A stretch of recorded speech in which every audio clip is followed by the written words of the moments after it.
நாம் தமிழர் வருகின்றோம், நியாயம் கேட்டு வருகின்றோம். எங்கள் முகாம்களை மூட வேண்டும், அதில் இருக்கிற அந்த கைதிகளை எல்லாம் விடுதலை செய்து அவர்கள் உறவுகள் தங்கி இருக்கிற முகாமுக்கு, அகதிகள் முகாமுக்கு அவங்களை அனுப்பணும். அல்லது இல்லைன்னா வேற சிறையில், பொதுவான சிறையில் அடைக்கலாம்.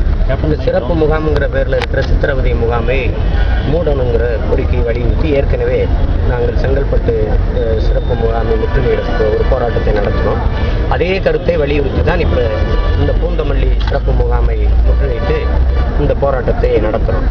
வந்த சுதந்திர தினத்தன்னைக்கு